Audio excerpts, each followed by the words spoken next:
नमस्कार दोस्तों, मैं केसी साहू सर आप सबका स्वागत करता हूं आपका ही अपना चैनल केसी सर के क्लासेस में। दोस्तों, यदि आपने अभी तक हमारे चैनल को सब्सक्राइब नहीं किया है तो प्लीज हमारे चैनल को सब्सक्राइब कीजिएगा और बेल आइकन को प्रेस कीजिएगा।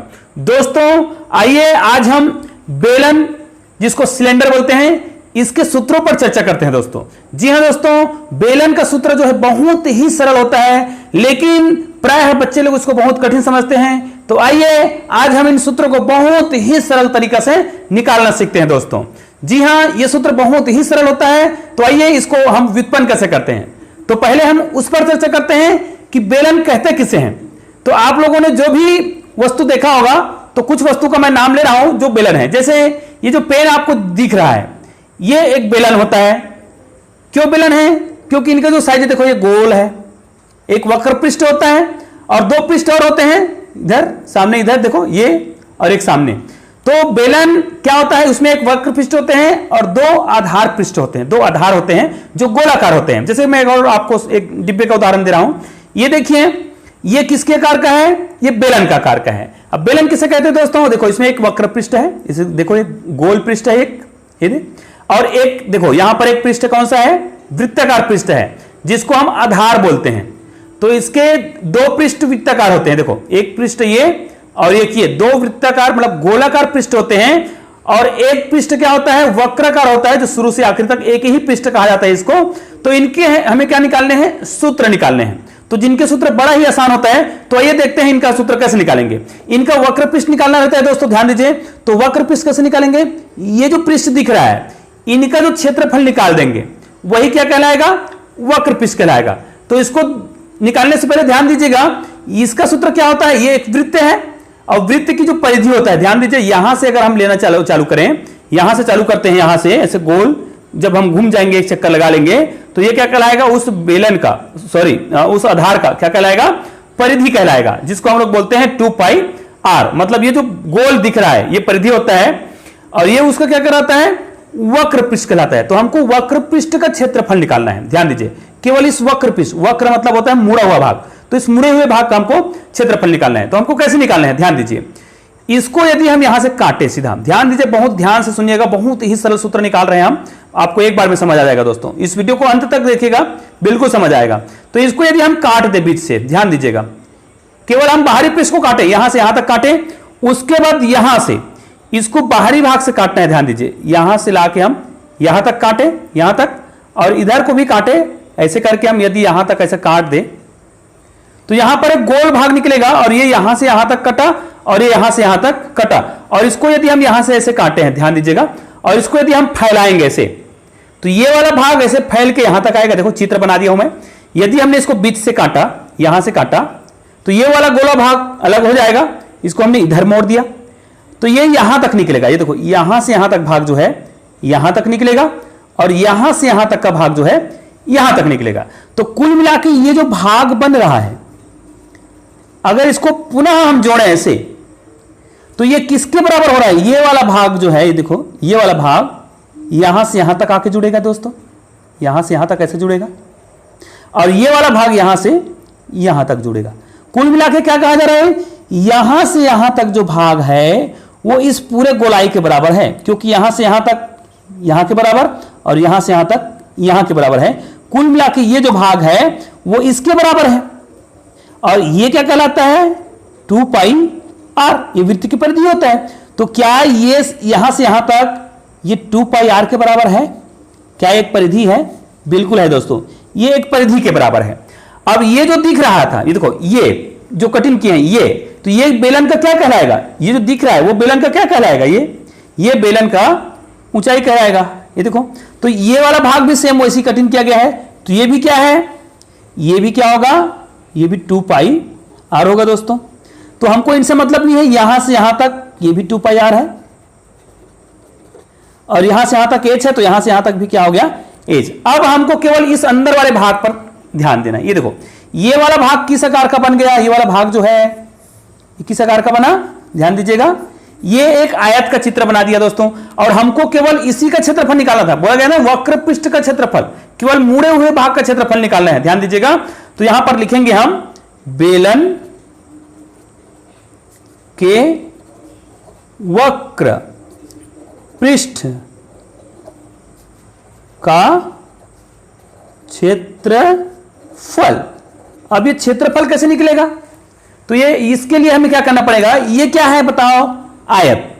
तो आयत का क्षेत्रफल कितना होता है? बेलन का वक्र पृष्ठ का क्षेत्रफल जो है इस आयत का क्षेत्रफल होगा।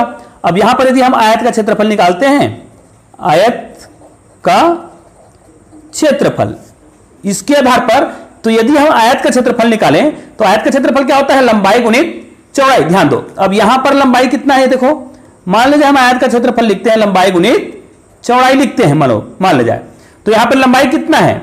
लंबाई है अपना 2 पाई r, और यहां पर चौड़ाई कितना है?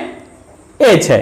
तो दोस्तों ये जो सूत्र है यही आपका बेलन का क्या है? ये जो सूत्र मिल गया ये जो है बेलन का वक्र पृष्ठ का क्षेत्रफल है। तो ये हो जाएगा 2 पाई r h। तो ये दोस्तों आपका सूत्र निकल गया बेलन का वक्र पृष्ठ का सूत्र। अब दोस्तों हमको क्या निकालना है? संपूर्ण पृष्ठ का निकालना है। अब ये केवल किसका था? केवल वक्र मुड़े हुए भाग का। अब हमको निकालना है संपूर्ण। तो बेलन के कितने पृष्ठ होते हैं? मैंने अभी बताया था बेलन के 3 पृष्ठ होते हैं। एक वक्र पृष्ठ होता है देखो, और 2 वृत्ताकार पृष्ठ होता है, गोलाकार, एक और ये 2। तो इसी सूत्र में यदि इन दोनों को जोड़ दिया जाए, और इसका क्षेत्रफल कितना होता है? वृत्त का क्षेत्रफल पाई r का स्क्वायर, इसका भी कितना होगा? पाई r का स्क्वायर। तो जब हम दूसरा सूत्र निकालेंगे, ये पहला सूत्र है, यदि हम दूसरा सूत्र निकालते हैं तो यहां पर लिखेंगे बेलन के, यहां पर निकालेंगे संपूर्ण पृष्ठ का क्षेत्रफल। दोस्तों यदि हम बेलन के संपूर्ण पृष्ठ का क्षेत्रफल निकालते हैं तो हमारा वक्र पृष्ठ का क्षेत्रफल ये तो पहले से निकला हुआ है, इसमें इन दोनों क्षेत्रफल को जोड़ना पड़ेगा। तो बेलन का जो संपूर्ण पृष्ठ का क्षेत्रफल होगा उसमें वक्र पृष्ठ का जो क्षेत्रफल है, वक्र पृष्ठ का क्षेत्रफल प्लस 2 बार ये देखो ऊपर में, मतलब ऊपर में पाई r स्क्वायर प्लस नीचे में भी पाई r स्क्वायर, ये दोनों को जोड़ना पड़ेगा। तो वक्र पृष्ठ का क्षेत्रफल कितना होता है? ये देखो अपन निकाले थे ऊपर में, ये होता है 2 पाई r h। और देखो पाई r स्क्वायर और पाई r स्क्वायर 2 बार, तो ये क्या हो जाएगा?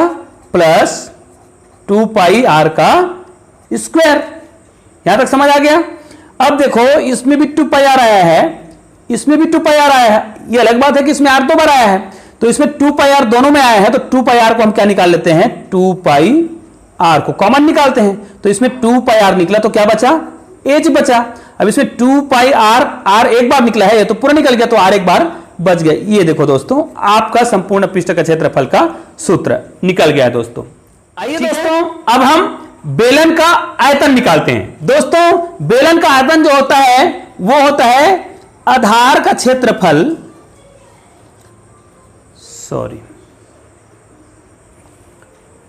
आइए दोस्तों अब हम बेलन के आयतन का सूत्र निकालते हैं। दोस्तों बेलन का आयतन जो है वो आधार का क्षेत्रफल, तो इसका जो आधार का जो क्षेत्रफल होगा, आधार का क्षेत्रफल गुणित ऊंचाई के बराबर होता है दोस्तों। जी हां, आधार का क्षेत्रफल और ऊंचाई। तो हमने अभी जस्ट निकाला था आधार का क्षेत्रफल। ये जो बेलन होता है इसका आधार किस आकार का होता है? देखो आधार जो है वृत्ताकार होता है, और वृत्त का क्षेत्रफल कितना होता है? पाई r स्क्वायर। ठीक है, ये आधार का क्षेत्रफल हो गया। और जो इसका ऊंचाई अपन निकाले थे, ऊंचाई को कितना बोले थे हम लोगों ने? h बोला था। तो ये देखो आपका आयतन का जो सूत्र है पाई r स्क्वायर h। और एक बात और विशेष ध्यान देना है दोस्तों, आयतन में 3 विमाएं होती है, 3 इकाई आता है, इसलिए आयतन का जब भी आप लिखो तो उसको क्या लिखना चाहिए? घन इकाई। ये लिखने का नियम है। क्षेत्रफल को हमेशा वर्ग इकाई लिखते हैं और इसको क्या लिखते हैं? घन इकाई। मतलब जब भी उत्तर आएगा अगर सेंटीमीटर में है तो घन सेंटीमीटर, मीटर में है तो घन मीटर, ऐसा लिखते हैं। तो दोस्तों ये आपका बेलन के आयतन का सूत्र है दोस्तों। दोस्तों आइए हम एक गणित बनाकर देखते हैं। दोस्तों आपको एक प्रश्न दिखाई दे रहा है। प्रश्न में लिखा है एक बेलन के जो वक्र पृष्ठ का जो क्षेत्रफल है 3996 वर्ग सेंटीमीटर है। यदि बेलन के आधार की जो त्रिज्या है वो 14 सेंटीमीटर है तो बेलन की ऊंचाई हमको क्या करना है, ज्ञात करना है। तो दोस्तों हल करते हैं। तो सबसे पहले जो दिया है उसको लिख लेते हैं। तो क्या क्या दिया है, तो सबसे पहले लिखते हैं दिया है बेलन के आधार की त्रिज्या। और ये बात हमेशा याद रखना है दोस्तों, बेलन का जो आधार है वो वृत्ताकार होता है। तो बेलन के जो आधार की जो त्रिज्या है वो दिया हुआ है 14 सेंटीमीटर। ठीक है, ये त्रिज्या ही दिया हुआ है। यदि व्यास दिया होता तो हम उसको आधा कर लेते, ये पहले से त्रिज्या दिया हुआ है तो कोई दिक्कत नहीं है। और एक चीज दिया हुआ है, क्या दिया हुआ है, बेलन का वक्र पृष्ठ। दोस्तों बेलन के वक्र पृष्ठ का मान दे दिया है पहले से, आपको निकालना नहीं पड़ेगा। तो बेलन का वक्र पृष्ठ का मान दिया हुआ है 3696 वर्ग सेंटीमीटर। यह भी दिया हुआ है इतना। अब निकालना क्या है, ऊंचाई निकालना है। तो हम उसको मान लेते हैं, माना बेलन की ऊंचाई। और ऊंचाई को हमेशा क्या बोलते हैं, ऊंचाई को h से दर्शाते हैं। इसको अपन क्वेश्चन मार्क कर देते हैं, मतलब ज्ञात करना है। माना कि बेलन की ऊंचाई क्या है, h है, जिसका मान हमें ज्ञात करना है। अब हमको पता है कि बेलन का वक्र पृष्ठ दिया हुआ है, तो बेलन के वक्र पृष्ठ का सूत्र लिख लेते हैं। अतः आप जो सूत्र जानते हो, अतः बेलन का वक्र पृष्ठ बराबर कितना होता है, हमने अभी सूत्र आपको लिखवाया है, पीछे पलट के देख सकते हो, 2πr/h, इतना सूत्र होता है। और इसी प्रश्न में ये देखो, इसका बेलन का वक्र पृष्ठ का जो मान है वो आपको दिया हुआ है, इस मान को आपको रखना है। तो यहां पर क्या रख देंगे, तो यहां पर रख सकते हो, इधर रखो, कोई बात नहीं, किधर भी रखो आप। तो बेलन का वक्र पृष्ठ का मान यहां से हम रख लेते हैं। तो देखो 3696 बराबर, ये देखो 2, और पाई का मान कितना होता है दोस्तों, ये तो आपको पता होगा, पाई का मान हमेशा, ये जो पाई का मान है इनके 2-3 मान होते हैं। तो अभी आवश्यकता अनुसार हम इसको क्या रखेंगे, 22/7। इनके और मान है, 180 अंश भी होता है और 3.14 भी होता है। तो हमें अभी इसका 22/7 वाला उचित लग रहा है। तो पाई का मान हम क्या रखेंगे, 22/7 रखेंगे। आर का मान यहां पे दिया हुआ, देख लो, आर का मान दिया था, देखो 14 दिया हुआ है। और एच का मान जिसको हमें ज्ञात करना है, तो उसको हमको क्या करना है, कुछ नहीं करना है, लिख देना है चुपचाप।